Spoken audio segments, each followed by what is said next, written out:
Hello, everyone. Welcome to this new installment of the Wrestling Analyst. Tonight, we're taking a look at what happened on the episode of December 19th, 2022 of Raw.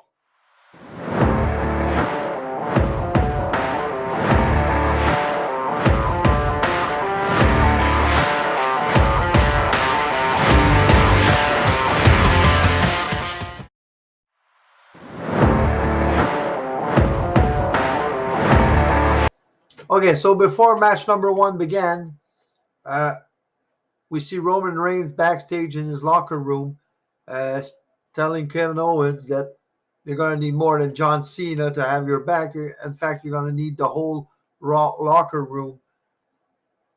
And he's going to make, and the bloodline is going to make Kevin Owens' life a living hell.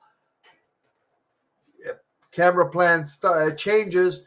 You see the you see the rest of the bloodline basically beating up wrestlers in the back.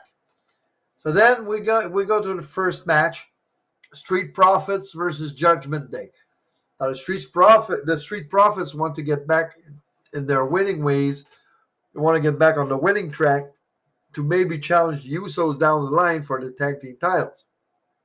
Judgment Day, they want to continue to dominate the Raw division and basically have the same goal at the end of the line, maybe to challenge the Usos for the tag team titles. Now, at the end of the match, you see Akira Tozawa throwing a glass of water in Dominic's face, and Montez Ford takes advantage of the distraction to pin the shoulders of Finn Balor. So that after that match, funny thing, Rhea Ripley is pissed and she challenges Akira Tozawa to a match to avenge her lover Dominic.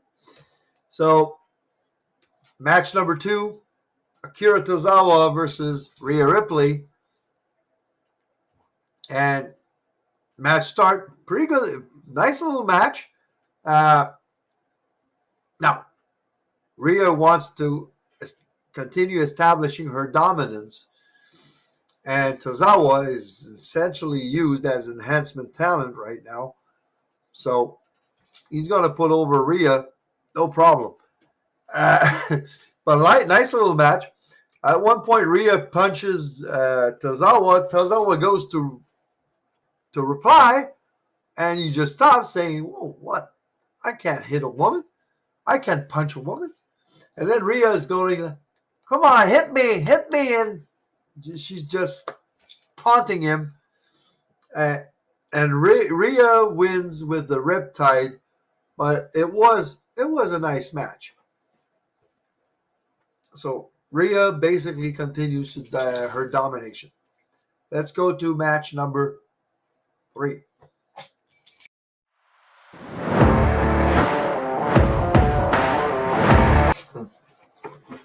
So match number 3, the OC versus the Alpha Academy. Now the Alpha Academy has been on a losing streak of late, and the OC wish to continue on their momentum. OC wins with the Magic Killer. After the match, the Bloodline gets in the ring, start beating up the OC, give a 1D to Gallows, 1D to Anderson, and then they stay in the ring for a segment where they say they have a message to deliver from Roman Reigns, and Sammy says that what is happening backstage tonight is just a sample of what's going to happen to KO and Cena on December 30th. And after all that, AJ attacks some of the Bloodline, and Adam Pearce makes a match, AJ versus Sami Zayn. Now, to come back to the result of the match itself, OC continues their winning ways over the Alpha Academy. Now, Alpha Academy, like I said right off the bat, they are on a big losing streak. They're losing all their matches right now. Will that lead to a tag team split? Maybe. Are we going to see Otis become a babyface? Maybe. But there's no real clue right now as to have a dissension in the ranks. So there's no real sign yet of a face turn from either Gable or Otis. They're losing matches, and that's it for now. So on to the next match. Well, not the next match, but after a segment from the Bloodline, there was another segment backstage with Alexa Bliss and Bianca Belair. Now, Bianca is asking Alexa for explanation on her behavior when she prepared her for the Sister Abigail, and then she just woke up, and Bianca doesn't understand what's going on, and Alexa says she can't explain why she did that last week. She doesn't know what comes over her and everything. And at the end of the interview, Bray's symbol appears behind Alexa while Bianca's getting up to leave. Alexa takes the flower vase and shatters it on Bianca's back of the head. This is just to get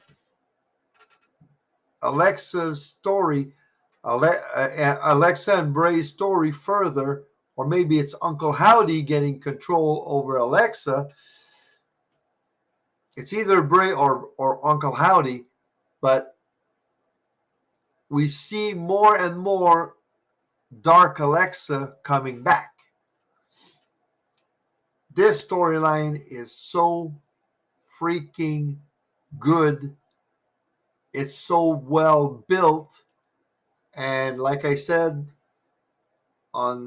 for my Friday Night SmackDown video, you see all Bray Wyatt's wrestling IQ. Sorry. You see Bray Wyatt's wrestling IQ come out in there. So let's go to the next match.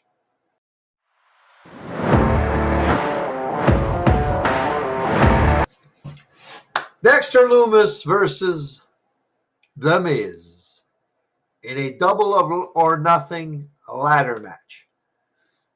Now, Dexter wants to double his money, and Miz wants to recuperate the money he paid Dexter Lumis.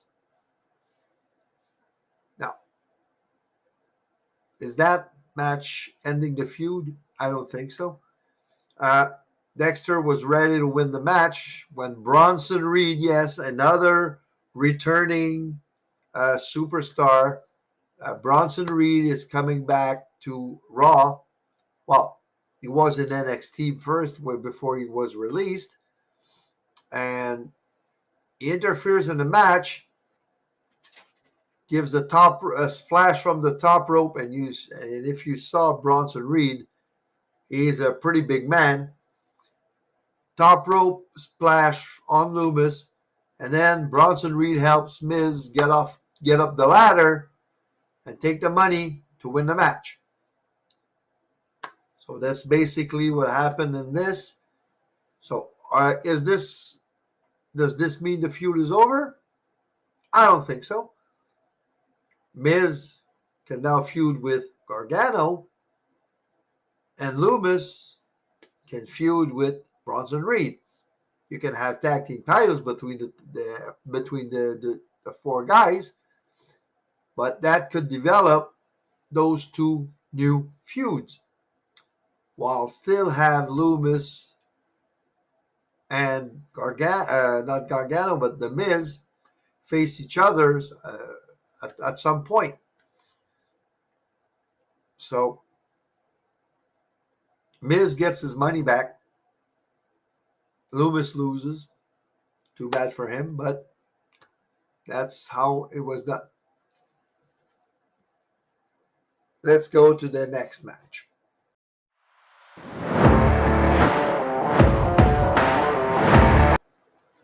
AJ Styles versus Sami Zayn. First of all, good match. A good back and forth match. Now, of course, AJ wants to have revenge for the attack, for the earlier attack from the bloodline on the OC. Sami wants to win and continue to establish himself as a single star. And the more big victory he has, the best his face turn is going to be. AJ prepares for the phenomenal forearm, but instead he attacks Solo Sikoa, who delivers a Samoan spike on him. Solo brings him back in the ring. Sami goes for a Blue Thunder Bomb. Boom, wins the match. So, what is that doing for AJ Styles? Well, basically nothing. He doesn't lose anything because he lost because of outside interference. But for Sami Zayn, that's another victory against a former world champion. So that's a big win for Sami to build up his credibility going forward for when he's going to do his face turn. Now, when is this going to happen? I thought maybe Friday, but I didn't believe in it too much. Last Friday night. Now, the next possible date for Sami's face turn could be December 30th when he teams up with Roman to face Kevin Owens and John Cena. Now, is there going to be a miscommunication between Sami and Roman to cost them the match, and then the bloodline attacks Sami? Possible. It's possible. We shall see that next week when it happens. After the match, segment with Seth Rollins, he comes to the ring and he says that Monday nights belongs to Seth Rollins, not to Roman. And then she is interrupted by Austin Theory. And all this segment is to stir up their match that's going to happen in 2 weeks for the U.S. title on January 2nd. So the first Raw of the new year, both of them are facing each other for the U.S. title. Now, Austin Theory says that he's going to beat Rollins. He's going to pass him the torch, the proverbial torch, and that Seth was lucky his whole career to have so many titles and everything. And Seth basically says, "Shut up, kid. You will never be me, and you're not on my level." The Usos arrive, and they both turn their attention because they were ready to fight. They both turn their attentions towards the Usos, and then you just see Theory puts his coat back on, and he just leaves, and leaves Seth in the ring, stranded against the two Usos. They started beating him up, but who comes in and saves the day? KO, Kevin Owens. And so gets rid of the Usos, and then KO says he's challenging the Usos to a match in a tag team with Seth Rollins. We're going to see that in the main event, but now let's go to Match number 6.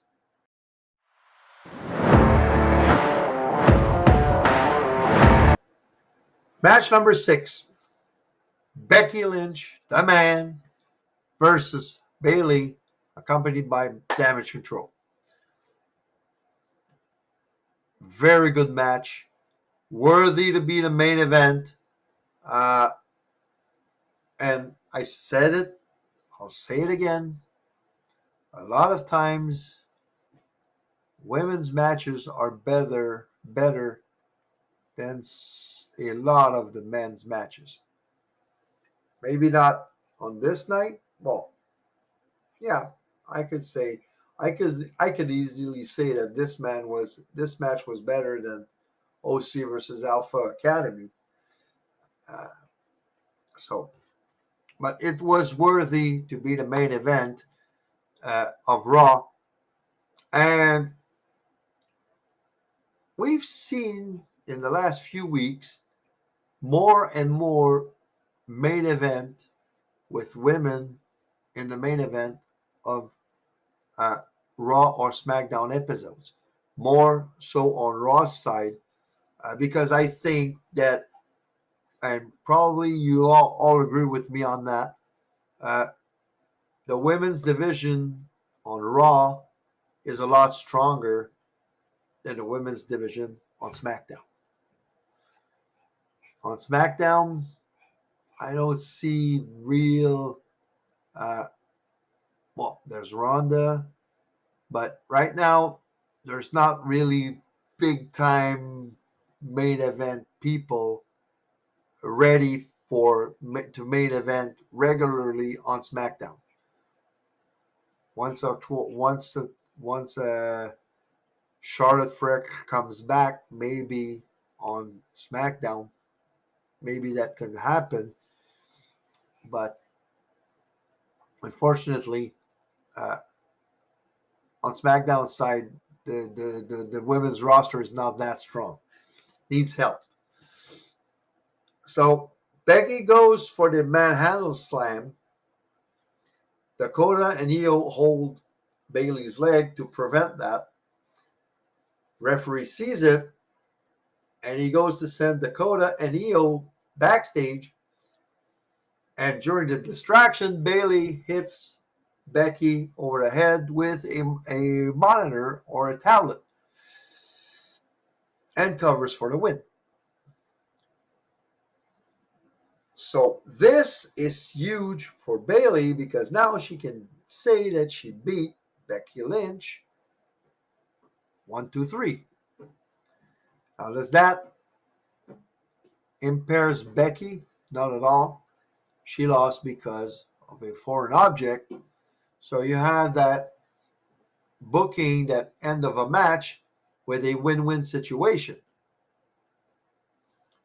Bayley benefits from it, and Becky doesn't lose anything.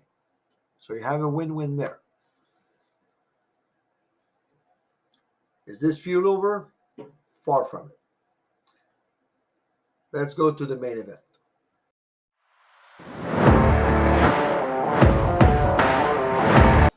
So main event of the evening, Jimmy and Jey Uso versus Kevin Owens and Seth Rollins. Match starts with a brawl between the 4 wrestlers. Very good match, very entertaining, and this match is to continue building the feud between KO and the Bloodline. Solo Sikoa comes to the ringside, but he's stopped by the OC, who is interfering and preventing Solo from helping his brothers. Rollins on the outside is with Jey, and he gives the stomp outside the ring to Jey. Austin Theory comes from the crowd. Is the other side of the barricade, and he hits Rollins with his title belt knocking him out. So that leaves KO and Jimmy in the ring. And KO pop up power bomb on Jimmy. 1, 2, 3, win the match. So that means that the Usos have been pinned for the first time in ages. This is huge. That means that KO, with a good tag team partner, can beat the Usos. He just did. He just did it. And hey, guess who that tag team partner is going to be? Sami Zayn. It's coming, man. It's coming, people. I can see that coming from a mile away. Sammy comes in to maybe sneak attack KO. KO turns around, faces Sammy. Sammy leaves, doesn't jump on KO, doesn't try to fight him. And he brings everyone to the back saying, no. So, again, Sammy doesn't want to attack KO. Well, this is it's gonna be bound to happen on the 30th, but until then, they don't touch they don't touch each other, except on War Games when Sammy proved his loyalty to Roman. So that thing is just continuing to develop towards Sammy's face turn. That could happen next Friday on SmackDown. Or are they going to keep that for the Royal Rumble? Anyway, we know it's coming, and I can't wait to see how they're going to do it. So anyway, that's it for Raw. See you for my SmackDown analysis during the weekend.